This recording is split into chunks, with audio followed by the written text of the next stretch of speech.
At 7:55 in the morning on December 7, 1941, 7 Japanese torpedoes ripped open the port side of the battleship USS West Virginia in less than 2 minutes.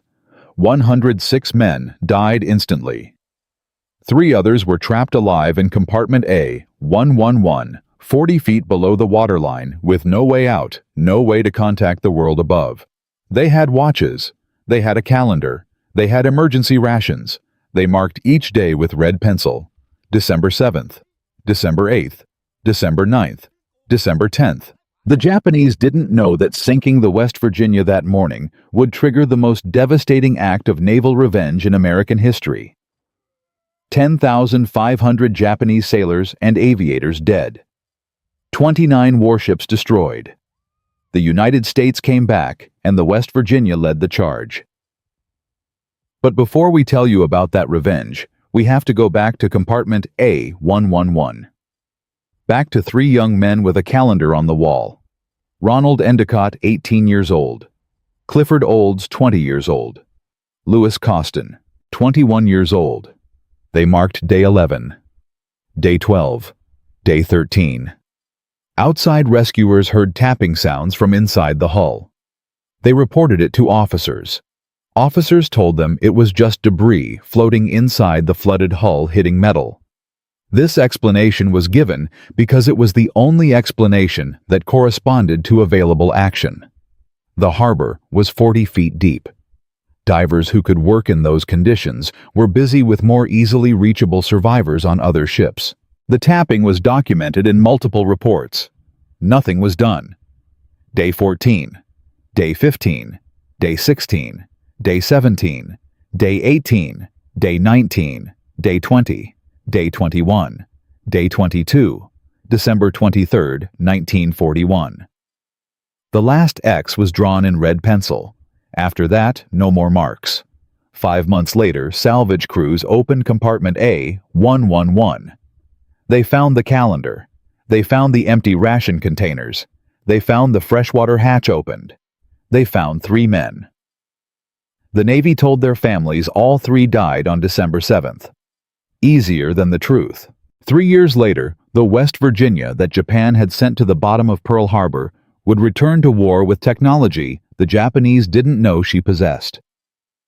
3:52 in the morning. October 25th, 1944. Surigao Strait.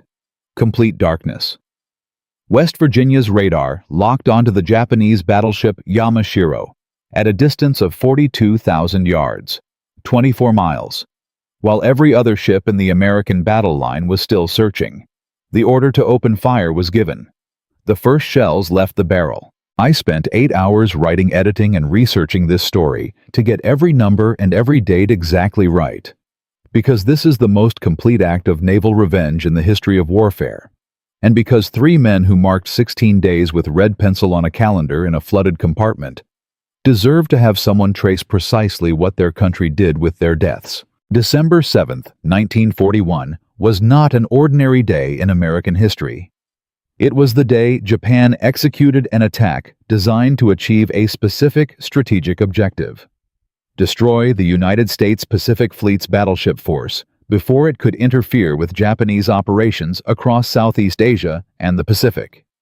The Japanese planners who designed the attack were precise in their targeting. Battleship Row. The line of capital ships moored along the shore of Ford Island was the primary objective. Aircraft carriers were the preferred target, but the 3 American carriers assigned to the Pacific Fleet were away from Pearl Harbor that morning. The battleships were there. The Japanese attacked what they had. USS West Virginia was moored at berth F6 outboard of USS Tennessee. She was a Colorado-class battleship 624 feet long, displacing approximately 32,000 tons, armed with 8 16-inch guns in 4 twin turrets. Her crew called her the Weavy. On the morning of December 7th, she had approximately 2,500 men aboard.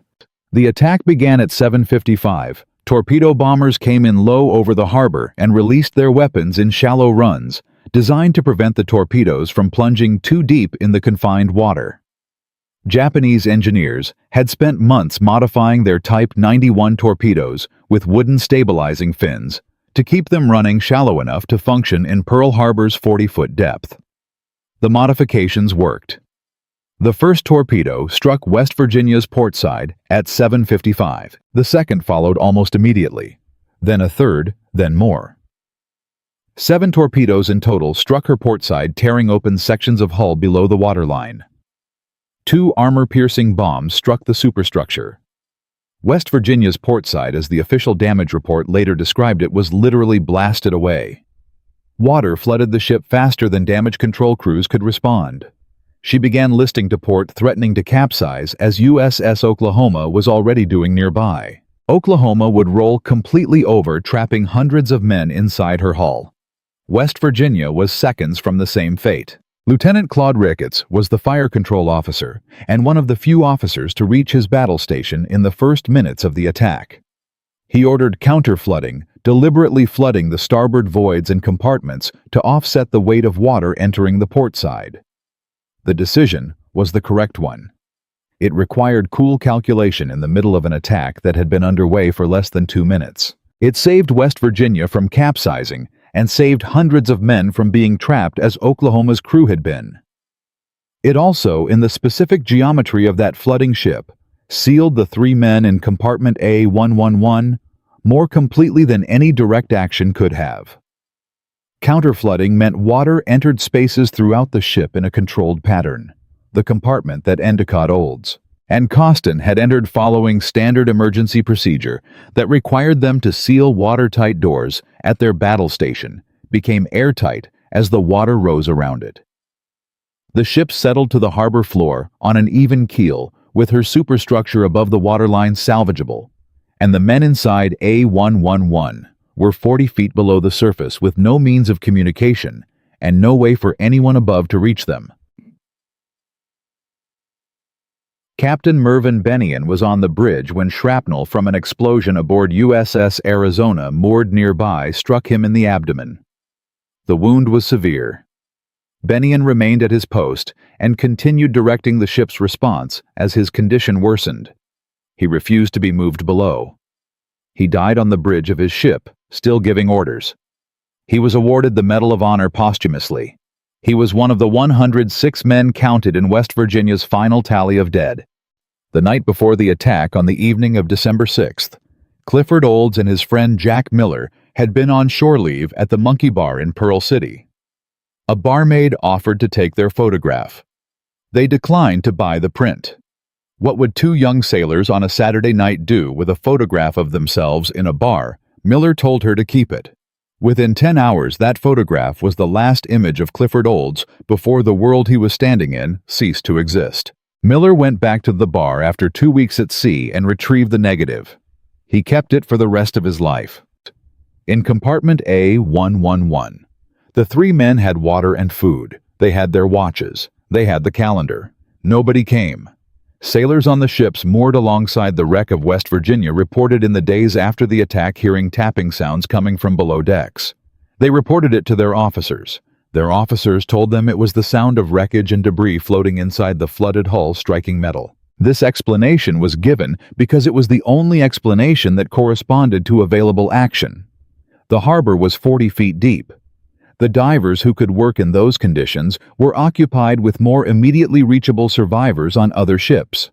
The compartmentalization that made West Virginia salvageable made individual compartments unreachable. The tapping was documented in several accounts. Nothing was done. When the calendar marks ran from December 7th through December 23rd, 16 red pencil X marks. The X on December 23rd was the last one. The remains of Ronald Endicott Clifford Olds and Louis Costin were found by salvage workers on May 27, 1942, 5 months and 20 days after the attack. Commander Paul Dice, who led the salvage team, found the compartment dry, the ration containers empty, the manhole cover to the fresh water supply open. He found the calendar. He sent it to the Chief of Naval Personnel in Washington. It was never seen again. It has been searched for decades. Nobody knows where it is. In the locker that had belonged to Louis Costin was a lady's wristwatch still in its packaging waterlogged but structurally intact. He had bought it as a Christmas present for his mother. She had it restored. She wore it until she died in 1985. The headstones of Ronald Endicott Clifford Olds and Louis Costin list December 7, 1941 as their date of death. This is what the Navy told their families in the telegrams sent in December of 1941, and the official record was never corrected. The relatives who eventually discovered the truth decided not to tell the parents. They thought it would break them.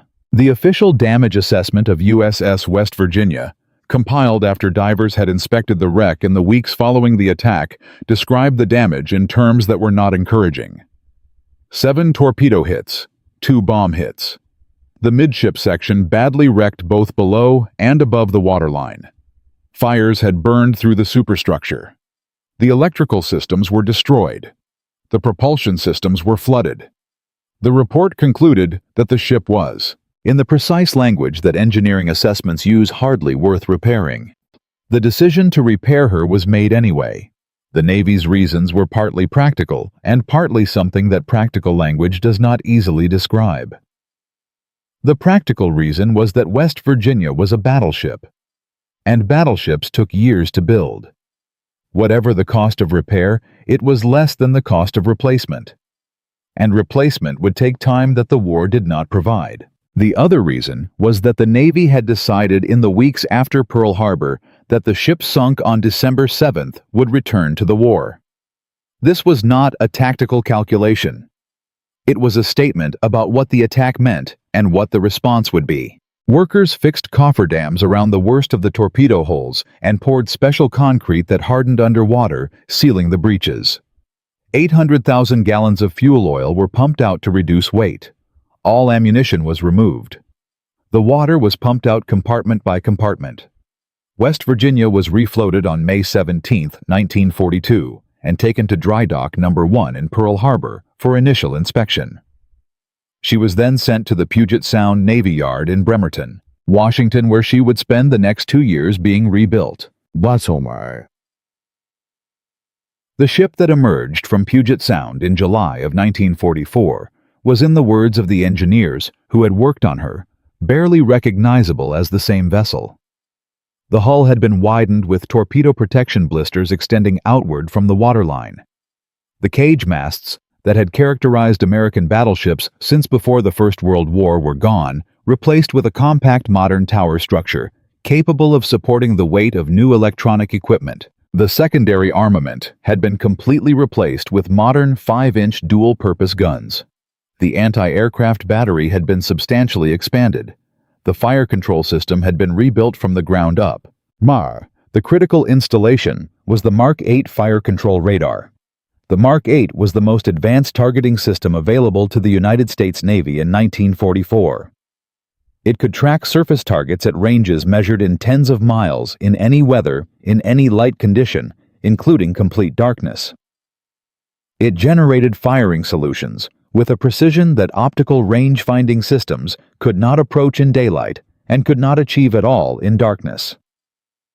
The West Virginia of December 7th, 1941 had required light to fight. The West Virginia of July 1944 required nothing of the kind.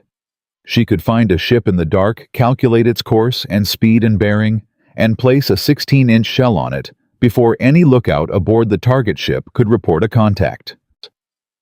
In trying to eliminate West Virginia from the war, Japan had created the conditions that required her rebuilding with technology she had not possessed before the attack. The ship that came back was more dangerous than the ship that had been sunk. She hoisted the same battle flag that had been flying on December 7th. She departed Puget Sound in July 1944 and made for the Pacific. But here's what nobody at Puget Sound could have predicted: the technology installed during that reconstruction, the radar that could see in complete darkness, the fire control computers that could calculate solutions while other ships were still searching, would give West Virginia one specific advantage in one specific battle. An advantage that would allow her to fire first, to strike first, to exact revenge in the most precise way possible. And that battle was coming. October 1944. the Philippines, the largest naval engagement in history, and West Virginia would be there, waiting in the darkness, radar tracking, guns ready. But we're getting ahead of ourselves. Because before that moment at 3:52 in the morning, when her radar locked onto a Japanese battleship 24 miles away in complete darkness, there's a journey that needs to be told. The journey from the bottom of Pearl Harbor to the firing line at Surigao Strait. And that journey begins with a decision that nobody thought would matter. The decision to install the Mark 8 radar. The decision that would change everything. By October 1944, the rebuilt West Virginia was no longer the ship Japan had sunk. She was something else entirely. A weapon Japan had accidentally created. The Mark 8 radar installed at Puget Sound could track targets at 42,000 yards in complete darkness. The fire control computers could calculate firing solutions while other battleships were still searching for contacts. The 16-inch guns could put shells on target before the enemy even knew they were being tracked. But technology alone doesn't win battles. Someone has to decide to use it. Someone has to put that ship in the right place at the right time. Someone has to understand what that radar actually meant. And in October 1944, as General Douglas MacArthur's forces landed on Leyte, and Japan activated the largest naval operation in their history, that someone was Rear Admiral Jesse Oldendorf. He was about to make a decision that would close an account opened 3 years earlier at Pearl Harbor. The Japanese plan was called Shogo, Victory Operation. It committed virtually every major warship Japan still possessed to a coordinated attack intended to destroy the American amphibious fleet at Leyte Gulf. 3 separate forces converging from different directions. A decoy carrier force in the north to draw away the American fast carriers, and 2 battleship forces striking from west and south. Vice Admiral Shoji Nishimura commanded the southern force. 2 battleships, Yamashiro and Fuso, 1 heavy cruiser, 4 destroyers. Their mission was simple: transit the Surigao Strait, emerge into Leyte Gulf from the south, destroy the American landing fleet. Nishimura knew it was a suicide run. His reconnaissance aircraft had located Oldendorf's force waiting at the northern end of the strait. He sent a message to his superiors acknowledging that he understood his mission was essentially a sacrifice, a diversion to draw American attention south while the more powerful Kurita force approached from the north. He continued up the strait anyway. He had his orders. He would follow them to the end. Oldendorf had been informed a Japanese force was approaching from the south. He positioned his ships with the precision of a man who understood exactly what was about to happen. Patrol torpedo boats along the flanks of the strait, destroyers with torpedo loadouts deployed on both sides of the channel, cruisers along the flanks, and at the top of the strait, blocking the exit like a steel wall, a battle line of 6 battleships arranged in the classic naval tactic called crossing the T. 5 of those 6 battleships had been at Pearl Harbor on December 7, 1941. USS California, USS Tennessee, USS Maryland, USS Pennsylvania, and USS West Virginia. The ship Japan had sent to the bottom of Pearl Harbor. The ship with 106 dead and 3 men who marked 16 days on a calendar before the air ran out. The ship that had been rebuilt with technology specifically designed for exactly this kind of engagement. Oldendorf made a decision that night that reveals either perfect tactical instinct or something deeper. He positioned West Virginia at the head of the battle line. The ship with the most advanced radar. The ship with the best fire control system. The ship that could see farthest in the dark. He gave her the position of honor. First in line, first to fire. Whether Oldendorf knew the symbolic weight of that decision, whether he understood he was giving the ship Japan had tried to eliminate the first shot at Japan's last major battleship offensive, the historical record doesn't say. What the record does say is this. At 3:52 in the morning on October 25, 1944, West Virginia was ready when no other ship in the American battle line was ready. And that readiness was the direct result of everything Japan had forced upon her 3 years earlier. The engagement began long before West Virginia fired. The patrol torpedo boats attacked first in the lower reaches of the strait, making repeated runs against Nishimura's column from both sides. Their torpedoes missed. But their value wasn't in hitting targets. It was in the contact reports they sent back to Oldendorf, tracking the Japanese forces' position, tracking their speed. Oldendorf knew exactly where Nishimura was, knew exactly how fast he was moving, knew exactly when he would arrive. Then the American destroyers attacked. Coordinated torpedo salvos from both sides of the strait launched into the Japanese column. These found their targets. Fuso was struck by torpedoes from USS Melvin and began flooding. 3 Japanese destroyers were sunk or crippled. Nishimura's force was already badly damaged before it reached the battle line. But Nishimura continued north with Yamashiro, the cruiser Mogami, and a single surviving destroyer. He had come this far. He would not turn back. At 3:52 in the morning, West Virginia's Mark 8 radar acquired a contact at 42,000 yards. 24 miles. Complete darkness. No moon, no ambient light. The fire control officer began generating a firing solution. The other battleships in the line also had radar. Tennessee had picked up contacts at similar range, but was still working on a solution. California and Maryland had acquired targets at closer range. Mississippi, at the end of the line, had not yet acquired a target. Pennsylvania's radar had not achieved a usable solution. At 3:52, Oldendorf passed the order down the line. Open fire. When ready. West Virginia was ready. The Mark 8 fed the target's range-bearing speed and course into the fire control computers. The computers calculated the solution. The 16-inch guns in the 4 turrets began traversing to the calculated bearing. The solution refined as Yamashiro continued north at predictable speed on a predictable course. At 3:53, West Virginia opened fire. The first salvo from her 8 16-inch guns was the opening shot of the last battleship engagement in the history of naval warfare. The shells traveled 24 miles through darkness at supersonic speed. Yamashiro, still unaware the American battle line had acquired her at that range, had no warning before the first rounds landed. West Virginia fired 16 salvos, 93 16-inch shells. The fire control radar tracked Yamashiro through every adjustment, correcting for range as the gap closed, maintaining the solution through smoke and muzzle flash. Yamashiro returned fire into the darkness at a target she could not see. She had no radar capable of generating accurate solutions at this range in these conditions. She was firing at muzzle flashes, estimating positions of ships she could not locate. Her shells fell without effect on the American line. Tennessee joined the engagement approximately 2 minutes after West Virginia's first salvo. Then California. Maryland found her target and began firing. The cruisers along both flanks had opened fire earlier and were pouring 8-inch and 6-inch shells into the Japanese formation from multiple angles. Yamashiro entered a convergence of fire from ships she could not see. In darkness, she could not penetrate with the range-finding equipment she had. She was hit. Hit again. Hit again. She slowed. She caught fire amidships. The smoke from burning fuel and superstructure rose visible against the dark sky. The American ships had no difficulty tracking a target that was on fire.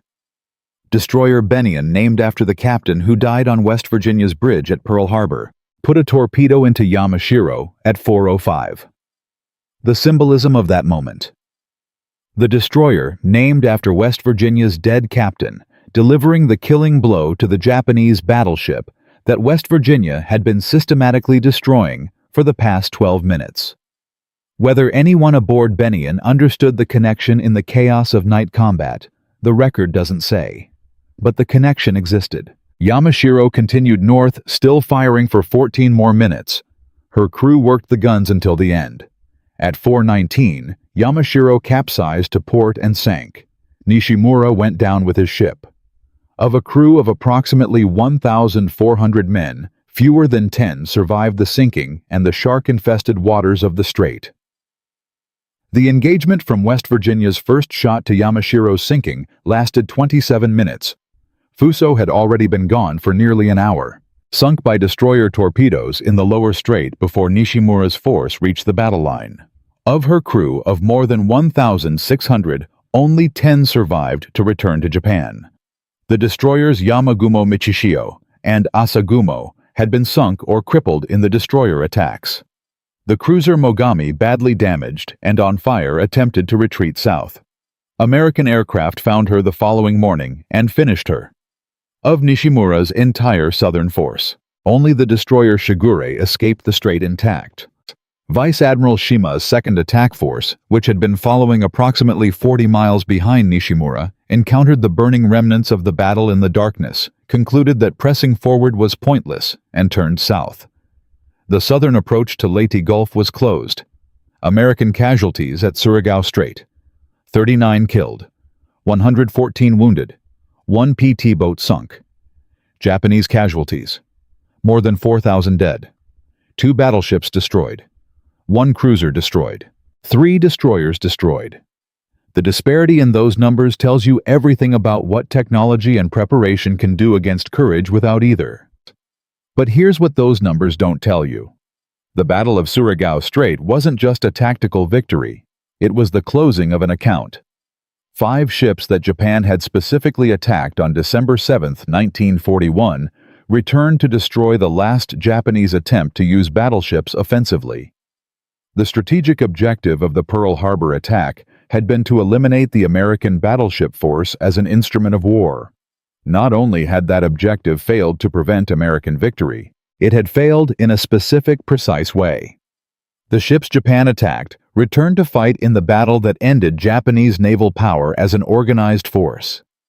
And the ship that fired first, the ship that fired most accurately, the ship that fired from the greatest range, was the ship Japan had put on the bottom of Pearl Harbor. The ship with 3 men in a compartment who counted 16 days before the air ran out. West Virginia fired 93 rounds at Surigao. Tennessee fired 69. California fired 63. Maryland fired 48. Mississippi fired 12 rounds in a single salvo very late in the engagement. Pennsylvania fired nothing. Her radar never produced a reliable solution. The reason West Virginia fired first and fired most was the Mark 8 fire control radar installed during her reconstruction at Puget Sound. The reconstruction that Japan had forced. The technology that wouldn't have been installed if Japan hadn't sunk her. The paradox at the center of West Virginia's story is this. Japan sank a pre-war battleship with pre-war fire control systems. Japan produced inadvertently a rebuilt battleship with systems specifically designed for the kind of night combat that would determine the Pacific War's outcome. The West Virginia that fired first at Surigao was not the West Virginia that Japan had attacked. She was the West Virginia that Japan's attack had created. But Surigao Strait was one engagement in a much larger battle. The Battle of Leyte Gulf, of which Surigao was the southernmost action, was the largest naval battle in history by tonnage of warships deployed. 146,000 Allied naval personnel engaged 64 Japanese vessels carrying 42,800 sailors and aviators. By the time it ended, Japan had lost 4 aircraft carriers, 3 battleships, 6 heavy cruisers, 4 light cruisers, and 11 destroyers. 500 aircraft destroyed. 10,500 Japanese sailors and aviators dead. The Imperial Japanese Navy would never again engage Allied forces in a comparable surface action. The battle broke what remained of Japanese naval power as an organized fighting force. The specific loss at Leyte Gulf that mattered most strategically wasn't tonnage or ships. It was the final severing of the connection between Japanese home islands and the resource territories of Southeast Asia. Japan had gone to war in 1941 specifically to secure access to the oil fields of the Dutch East Indies. The Philippines sat astride the sea lanes that connected those fields to Japan. Losing the Philippines meant that even if Japan's remaining ships survived the war, they would have no fuel to operate. The fuel ran out. The Japanese fleet that survived Leyte Gulf was reduced to a coastal defense force that sat in harbor for lack of fuel until the war ended. And what happened next would close the circle completely. West Virginia stayed in the Pacific through the end of the war, supporting amphibious landings at Lingayen Gulf, Iwo Jima, Okinawa. She had become what the Navy intended when they decided to raise her from Pearl Harbor. Not just a repaired ship, a statement. On April 1, 1945, a Japanese kamikaze aircraft struck her off Okinawa. 4 sailors killed, 23 wounded. She remained in action, her 16-inch guns continuing to support the ground forces ashore. After Pearl Harbor, after Surigao, after everything she had survived, one kamikaze was manageable, and then came the moment that closed the circle completely. August 31, 1945, USS West Virginia entered Tokyo Bay. The Japanese surrender ceremony was scheduled for September 2nd aboard USS Missouri, anchored in the bay, with hundreds of Allied warships arrayed around her. California had returned to the United States months earlier. Tennessee was at Okinawa. Maryland and Pennsylvania were at other assignments. West Virginia was the only battleship that had been sunk at Pearl Harbor present in Tokyo Bay for the surrender. The only one there to watch Japan sign the documents that formally ended the war. 3 years, 10 months, and 26 days from the morning the torpedoes hit. She had been present at the opening of the war and at its closing. The ship that Japan had specifically targeted in the first minutes of the first day was watching from Tokyo Bay when the last day arrived. Whoa. But this wasn't just about one ship being in the right place for a symbolic moment. This was about what that ship represented. The entire strategic calculation Japan had made in attacking Pearl Harbor had rested on a simple assumption: eliminate the American battleship force before it could interfere with Japanese operations. Force the United States into a negotiated peace before American industrial capacity could be brought to bear. The plan failed not because the attack on Pearl Harbor failed. The attack succeeded brilliantly in tactical terms. 8 battleships damaged or sunk. More than 2,400 Americans killed. The Pacific Fleet crippled. But the strategic objective failed because Japan misunderstood what attacking those ships would produce. They thought they were removing a threat. What they actually did was create a reason for the United States to mobilize every resource it possessed. A reason for the Navy to rebuild ships with technology they hadn't possessed before. A reason for men who survived Pearl Harbor to carry that memory into every engagement that followed. The ships Japan attacked at Pearl Harbor didn't just return to service. They returned with a purpose. 5 of them were at Surigao Strait. The battle that broke the last major Japanese battleship offensive. The battle where West Virginia fired first because of radar installed during the reconstruction Japan had forced. The paradox runs deeper than technology. Japan attacked Pearl Harbor to prevent American battleships from interfering with their war. The battleships returned and ended that war. Not as minor participants, as the decisive instruments in the engagement that destroyed Japanese naval power as an organized force. 5 musicians from West Virginia's crew were transferred to Missouri to play in the band at the surrender ceremony. They stood on the deck where Japan's representatives signed the documents and played while the officers of 2 nations conducted the final administrative act of the Pacific War. West Virginia anchored in the bay. Her crew watched. They had come a very long way from Pearl Harbor. The men who had trained at Puget Sound and transited the Pacific and fired at Surigao and taken the kamikaze off Okinawa watched the ceremony from the ship that was not supposed to be there. The ship the damage report described as hardly worth repairing. The ship that had 3 men in a compartment who kept track of the days with a calendar and red pencil until December 23rd. Diki.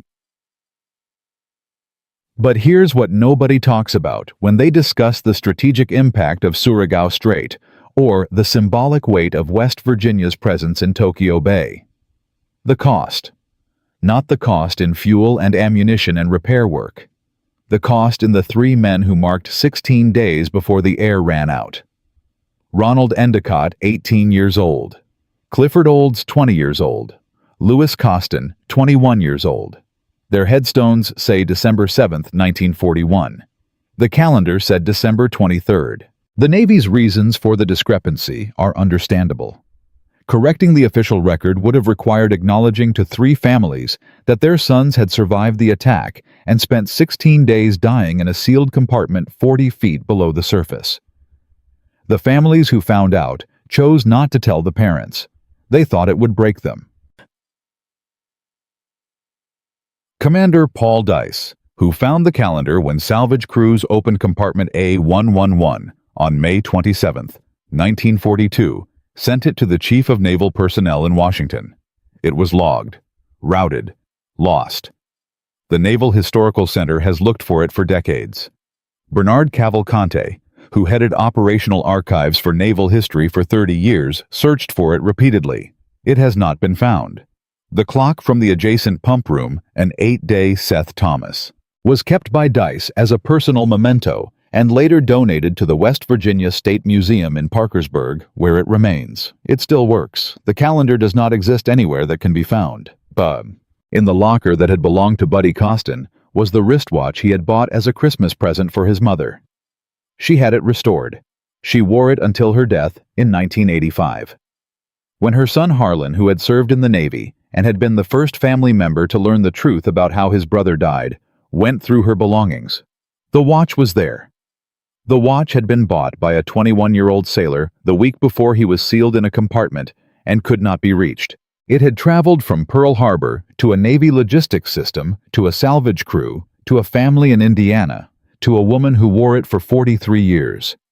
It measured out time for 4 decades after the man who bought it had spent 16 days counting the days with his own watch in the dark.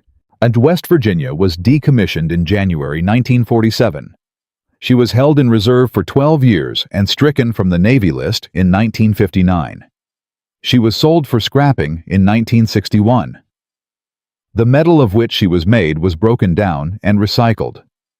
The ship that had been raised from Pearl Harbor, rebuilt at Puget Sound, fired the first shot at Surigao, and watched the Japanese surrender in Tokyo Bay, does not exist as an object anymore. What remains is the record. 7 torpedoes and 2 bombs on December 7, 1941. 106 dead instantly. 3 men sealed in compartment A111.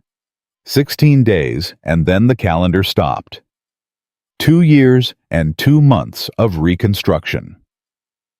July 1944, back in the Pacific. October 25th, 3:53 in the morning. The first shot at Surigao Strait. Yamashiro gone at 4:19. More than 4,000 Japanese dead in 27 minutes. September 2nd, 1945, Tokyo Bay. The question people ask when they hear this story is always the same. Why does it matter? The war ended 80 years ago. The men who fought it are gone or going. The ships are scrap metal. The battles are history. Why spend time tracing the exact sequence of events that led from 7 torpedoes at Pearl Harbor to the first shot at Surigao Strait to the deck of a ship anchored in Tokyo Bay, watching the surrender? Why does it matter that 3 men marked 16 days on a calendar before they died? Why does it matter that the ship they died on came back and led the charge? It matters because the story demonstrates something that wars often obscure, that decisions have consequences that extend far beyond their immediate tactical results. Japan attacked Pearl Harbor to eliminate the American battleship force. That attack produced the opposite of its intended strategic objective. The battleships came back, not just repaired, improved, equipped with technology that made them more dangerous than they had been before. The specific ship Japan put on the bottom of Pearl Harbor became the specific ship that fired first at the battle that ended Japan's ability to use battleships offensively. That's not coincidence, that's consequence. It matters because the men who crossed off 16 days in red pencil deserve to have someone trace precisely what their country did with their deaths. They died in a compartment that became sealed because of the counterflooding that saved the ship from capsizing. The counterflooding that saved hundreds of other men from being trapped. The decision that led to their deaths also led to the ship being salvageable, being raisable, being rebuildable, being present at Surigao, being present in Tokyo Bay. Their deaths were part of a sequence of events that led directly to the revenge their ship executed 3 years later. That doesn't make their deaths meaningful in any comfortable sense, but it makes them part of a story that needs to be told accurately. It matters because the calendar that Commander Dice found and sent to Washington, and that nobody has been able to locate since, represents something historians spend entire careers trying to document. Physical evidence of human experience in circumstances most people cannot imagine. 16 marks in red pencil. Each mark representing a day 3 young men waited for rescue that would not come. Each mark representing a decision to keep marking, to keep tracking, to keep existing in a space where existence was measured in hours of air remaining. The calendar is gone. The story remains. And the story is this. 3 men marked time in the dark for 16 days. Their ship came back. Fired first. Watched the surrender. Came back different. Came back. That's why it matters. Not because wars need to be glorified. Not because revenge is noble. But because the specific sequence of events that connects 7 torpedoes to 16 days to 93 shells fired in 27 minutes to a ship anchored in Tokyo Bay demonstrates what happens when strategic calculations encounter human complexity. Japan tried to eliminate a threat. Japan created a reason. The threat came back stronger. The reason drove everything that followed. From 7 torpedoes at Pearl Harbor to 16 days in a sealed compartment to 93 shells fired in 27 minutes at Surigao Strait to a ship anchored in Tokyo Bay watching the surrender. That's the arc. That's the revenge. That's what Japan's attack on December 7, 1941 produced. But here's the twist nobody talks about. Here's the part that changes how you understand everything that came before. The story of USS West Virginia isn't just about a ship that came back. It's about what coming back actually meant. And the cost of that meaning is written in red pencil on a calendar that nobody can find. Let's talk about what happened after September 2nd, 1945. After the surrender ceremony. After the war ended. West Virginia returned to the United States. Her crew was discharged. The men who had trained at Puget Sound and fired at Surigao and watched the surrender in Tokyo Bay went home. They went back to lives that had been interrupted by Pearl Harbor. Back to jobs and families and towns that hadn't changed while they had changed completely. Some of them talked about what they had seen. Most of them didn't. The Navy decommissioned West Virginia in January 1947, less than 2 years after the surrender. The ship that had been rebuilt at enormous cost and effort was no longer needed. The war was over. The battleship era was ending. Aircraft carriers were the future. West Virginia was held in reserve for 12 years in case another war required her. That war never came. She was stricken from the Navy list in 1959, sold for scrap in 1961. The metal of which she was made was broken down and recycled into other objects, cars, buildings, appliances. The physical ship ceased to exist. But the men who served on her carried something that couldn't be scrapped. They carried the knowledge of what she had done, what she represented. Lieutenant Claude Ricketts, the fire control officer who ordered the counter-flooding that saved the ship from capsizing at Pearl Harbor and inadvertently sealed 3 men in compartment A-111, continued his naval career. He retired as a vice admiral. He never publicly discussed the decision that saved hundreds and doomed 3. The moral calculus of that moment, saving the many by sealing the few, was not something that invited discussion. Commander Paul Dice, who led the salvage team and found the calendar with 16 red marks, kept the clock from the adjacent pump room as a personal memento. He donated it to the West Virginia State Museum decades later. It still works. He never spoke publicly about what he found in compartment A111. The calendar he sent to Washington disappeared into the bureaucracy and has never been located, despite decades of searching by historians and archivists. The families of Ronald Endicott Clifford Olds and Louis Costin were told their sons died on December 7, 1941. That's what the telegram said. That's what the official records stated. That's what the headstones say. The relatives who eventually discovered the truth about the 16 days made a collective decision. They chose not to tell the parents. They thought it would break them. Whether that decision was merciful or cruel or simply human is not for anyone who wasn't there to judge. What is certain is that the 3 men who marked time in the dark became footnotes in the larger story of Pearl Harbor.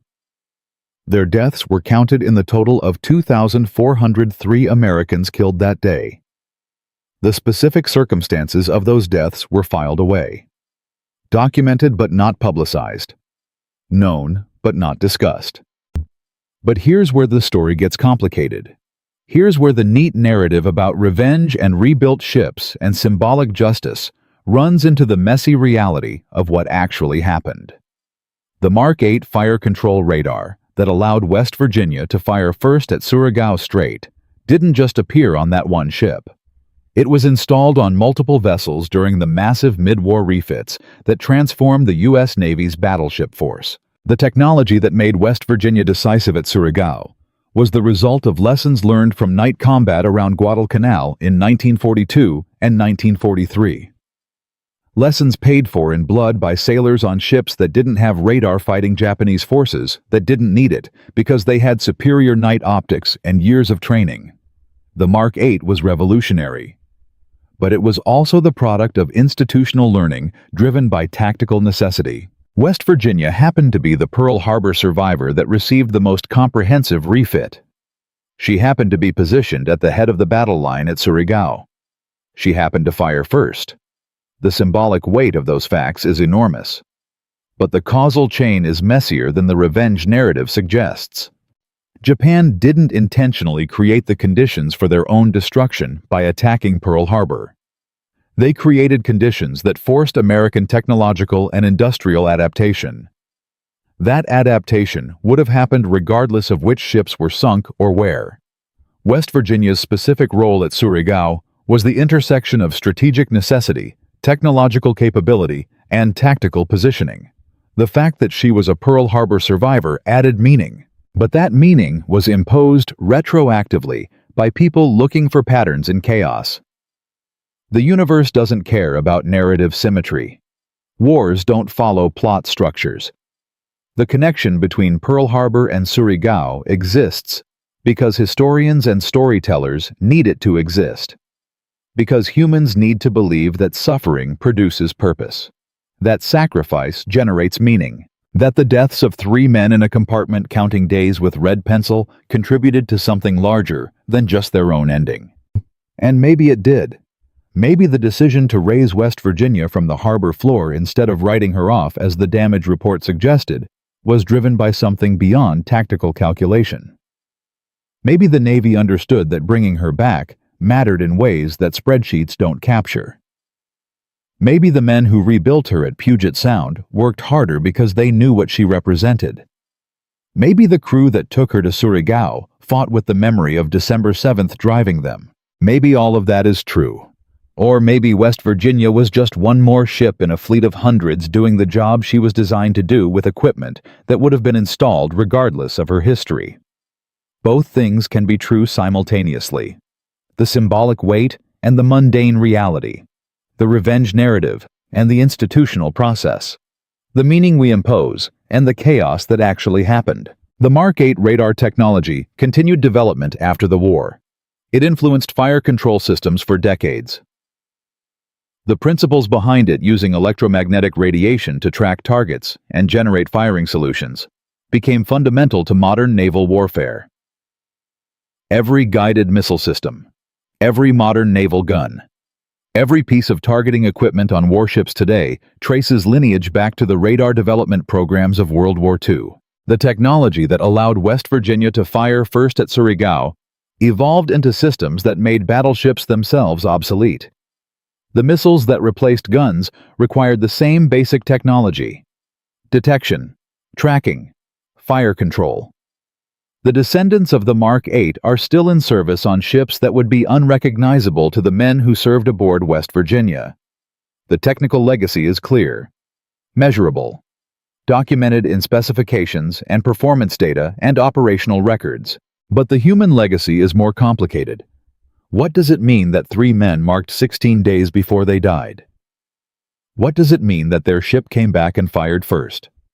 What does it mean that she was there in Tokyo Bay? These questions don't have technical answers. They have the answers we choose to give them. And those answers reveal more about us than about what actually happened.